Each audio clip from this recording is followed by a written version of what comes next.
Home study India के current affairs session में दोस्तों आपका स्वागत है। करंट अफेयर्स स्टार्ट करने से पहले प्लीज जिन्होंने भी मेरे चैनल को सब्सक्राइब नहीं किया है वो एक बार सब्सक्राइब कर दें, लाइक करें एंड शेयर करें। आइए स्टार्ट करते हैं करंट अफेयर्स।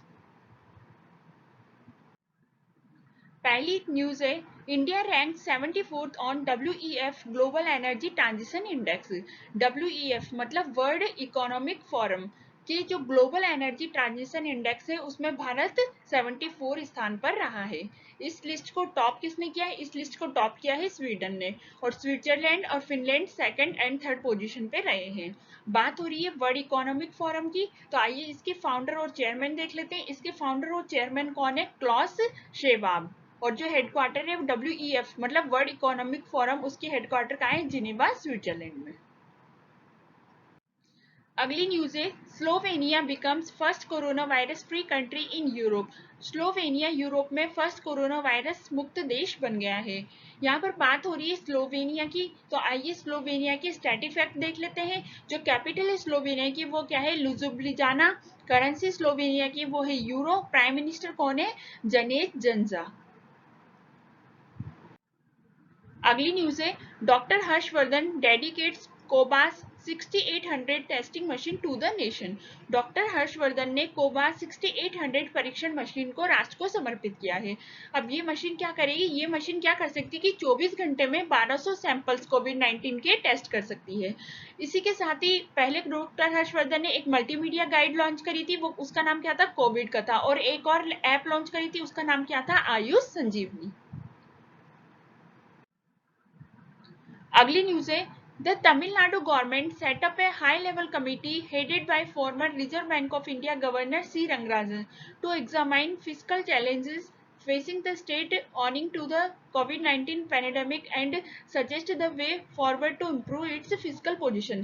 मतलब जो कोविड-19 के चलते जो राजकोषीय समस्या आ रही है उसके निपटाने के लिए और उस स्थिति को बेहतर बनाने के लिए जो तमिलनाडु गवर्नमेंट है उन्होंने सी रंगराजन की अध्यक्षता में एक कमेटी गठित की है।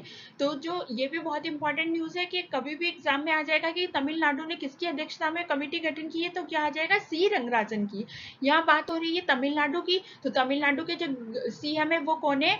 इदावद्दी के पलानी स्वामी। और गवर्नर कौन है? बनवारी लाल पुरोहित। इसी के साथ तमिलनाडु थोड़े दिन पहले न्यूज में रहा। किस लिए न्यूज में रहा? क्योंकि जो तमिलनाडु के जो प्रोफेसर थे टी प्रदीप, उनको निक्केई एशिया पुरस्कार 2020 के लिए चुना गया था। अगली न्यूज है, वेस्ट बंगाल गवर्नमेंट लॉन्चेस मती सृष्टि स्कीम। पश्चिमी बंगाल सरकार ने मती सृष्टि योजना शुरू की है। यहाँ बात हो रही है वेस्ट बंगाल की, तो आइए इसके स्टैटिक फैक्ट देख लेते हैं। जो वेस्ट बंगाल की सीएम है वो है ममता बनर्जी, और जो गवर्नर है वो कौन है? जगदीप धनखड़। अगली न्यूज है, world bank approves $1 billion social protection package for India. विश्व बैंक ने भारत के लिए $1 बिलियन के सामाजिक संरक्षण पैकेज को मंजूरी दी है। यहाँ बात हो रही है वर्ल्ड बैंक की, तो वर्ल्ड बैंक से रिलेटेड स्टैटिक फैक्ट देख लेते हैं। जो वर्ल्ड बैंक के प्रेसिडेंट है वो कौन है? David Malpass. और हेडक्वार्टर कहाँ है वर्ल्ड बैंक का? वो है वॉशिंगटन DC में। अगली न्यूज है, the Indian Council of medical research ICMR and Bharat Biotech international limited announced their partnership to develop indigenous vaccine for COVID-19। मतलब Indian Council of medical research ICMR और Bharat Biotech international limited ने कोविड-19 के लिए स्वदेशी vaccine विकसित करने के लिए अपनी साझेदारी की घोषणा करी है। तो ये दोनों मिलकर जो स्वदेशी वैक्सीन का निर्माण करेंगी। तो कौन कौन? ICMR और भारत बायोटेक इंटरनेशनल। अगला क्वेश्चन है, New Development Bank approves $1 billion emergency assistance programme loan to India. New Development Bank ने भारत को $1 बिलियन आपातकालीन सहायता कार्यक्रम ऋण स्वीकृत किया है। यहाँ पर बात हो रही है न्यू डेवलपमेंट बैंक की, तो उसके प्रेसिडेंट कौन है? उसके प्रेसिडेंट है KV कामत, जो कि क्या है? एक भारतीय है। New Development Bank BRICS nation के द्वारा स्टार्ट की गई थी। ब्रिक्स नेशन कौन कौन से हैं? उसमें है Brazil, Russia, India, China and South Africa. तो क्वेश्चन आ जाएगा कि न्यू डेवलपमेंट बैंक ने भारत को कितनी सहायता प्रदान करी, तो आ जाएगा $1 बिलियन। अगली न्यूज है, Bangalore airport wins Skytrax award for best regional airport. Bangalore airport ने सर्वश्रेष्ठ क्षेत्रीय हवाई अड्डे के लिए स्काई ट्रैक्स पुरस्कार जीता है। इसके अलावा कौन कौन से पुरस्कार दिए गए हैं उसके बारे में भी देख लेते हैं कि वर्ल्ड्स के बेस्ट एयरपोर्ट का अवार्ड दिया गया है छंगी एयरपोर्ट सिंगापुर को। वर्ल्ड्स के क्लीनेस्ट एयरपोर्ट का अवार्ड दिया गया है टोक्यो हनेडा एयरपोर्ट को। और वर्ल्ड से improved airport of the year 2020 का अवार्ड दिया गया है पेरिस ऑर्ले एयरपोर्ट को। और जो छत्रपति शिवाजी महाराज इंटरनेशनल एयरपोर्ट मुंबई का है वो best airport staff in India and Central Asia का अवार्ड इसको दिया गया है। अगली न्यूज है, रक्षा मंत्री Rajnath Singh has commission Indian Coast Guard ship ICGS Sachet and two interceptor boat C450 and C451 in Goa view video conferences. जो रक्षा मंत्री राजनाथ सिंह है उन्होंने वीडियो कॉन्फ्रेंस के माध्यम से गोवा में भारतीय तटरक्षक पोत सचेत और 2 इंटरसेप्टर बोट C51 और C50 को चालू किया है। अब यहाँ पर बात हो रही है कि नेवी नवल स्टाफ की, तो जो चीफ ऑफ नवल स्टाफ है वो कौन है, एडमिरल करमवीर सिंह।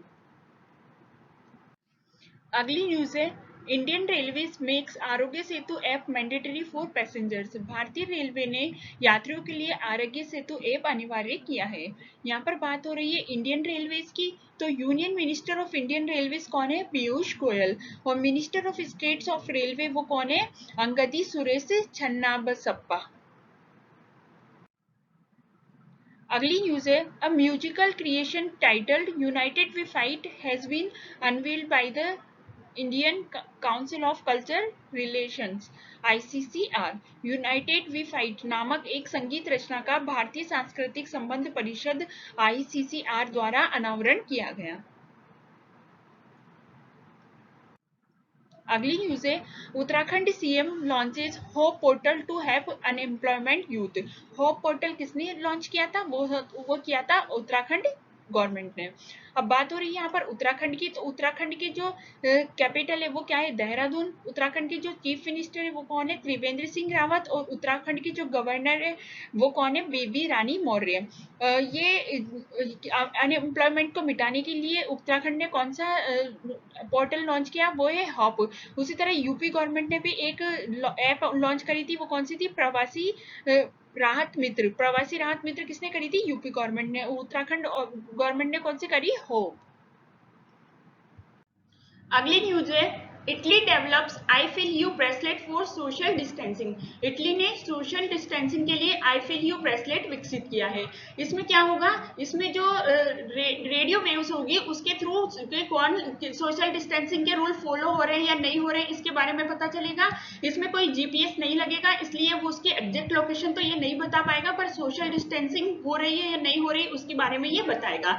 तो प्रेसिडेंट ऑफ इटली है वो है सर्जियो मैटेरेला। कैपिटल ऑफ इटली है रोम। और करेंसी इटली की क्या है, इटालियन लीरा।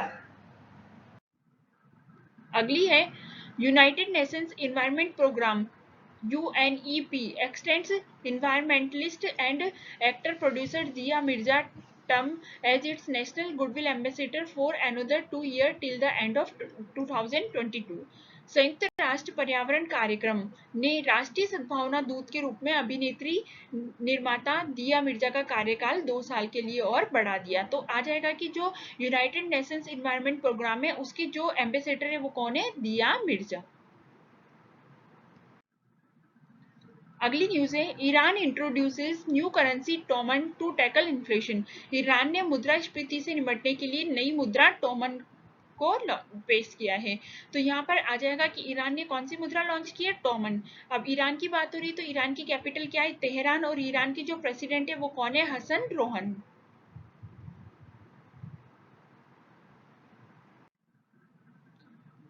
अगली न्यूज है, ministry of MSME launches champions portal. MSME मंत्रालय ने चैंपियन पोर्टल लॉन्च किया है। MSME मतलब micro small and medium enterprises. अब इसकी यूनियन मिनिस्टर कौन है, इसकी जो यूनियन मिनिस्टर है वो है नितिन जयराम गडकरी जी। और जो minister of states of micro small and medium enterprises वो कौन है, प्रताप चंद्र सरंगी। अभी हमें थोड़े दिन पहले ही न्यूज आई थी कि MSME में एक सेक्रेटरी के पद पर किसको नियुक्त किया गया है, तो वो नियुक्त किया गया है अरविंद कुमार शर्मा। अगली न्यूज है Federal Bank tie up with MoneyGram for direct to bank deposit service. Federal direct to bank deposit सेवा के लिए मनीग्राम के साथ फेडरल बैंक ने टाई अप किया है। यहाँ पर बात हो रही है फेडरल बैंक की, तो देख लेते हैं फेडरल बैंक लिमिटेड के जो चेयरमैन है वो कौन है, Grace Elizabeth Koshy. Federal Bank Limited की जो एमडी एंड सीईओ है वो कौन है, Shyam Srinivasan. Federal Bank Limited का जो हेडक्वार्टर है वो कहाँ है, अलुवा केरला में। जो मनीग्राम के चेयरमैन है वो कौन है, एलेक्स होम्स। और मनीग्राम कब फाउंड हुआ था, 1988 में। अगला है Shanghai cooperation organisation foreign ministers meet on कोविड-19। संघाई सहयोग संगठन के सदस्य देश के विदेश मंत्री कोविड-19 के लिए मिले। तो यहाँ पर वीडियो कॉन्फ्रेंस के थ्रू ये एक मीटिंग हुई थी। तो इसमें हमारे जो फॉरेन मिनिस्टर है उन्होंने पार्ट किया था। तो हमारे जो फॉरेन मिनिस्टर है वो कौन है, एस जयशंकर। अगली न्यूज है para athlete Deepa Malik announces retirement. Para athlete Deepa Malik ने सेवानिवृत्ति की घोषणा करी है। तो पैरालंपिक कमेटी ऑफ इंडिया कब फाउंड हुई थी, वो हुई थी 1992 में। और Paralympic committee of Indian secretary इसके कौन है, जनरल सेक्रेटरी जनरल कौन है इसके, गुरदर्शन सिंह। अगली न्यूज है V Vidyavati becomes new DG of Archaeological Survey of India. जो वी विद्यावती भारतीय पुरातत्व सर्वेक्षण के महानिदेशक बने। तो यहाँ पर बात हो रही है कि आर्कियोलॉजिकल सर्वे की, तो आर्कियोलॉजिकल सर्वे ऑफ इंडिया के फाउंडर कौन है, अलेक्जेंडर क्यूनिनग्राम। और जो ये कब फाउंड हुआ था आर्कियोलॉजिकल सर्वे ऑफ इंडिया, ये हुआ था 1861 में। और इसके हेडक्वार्टर कहाँ है, न्यू दिल्ली में। थैंक यू दोस्तों, अगर आज आपको मेरा वीडियो पसंद आया तो प्लीज़ मेरे चैनल को सब्सक्राइब करें, लाइक करें एंड शेयर करें। Thank you.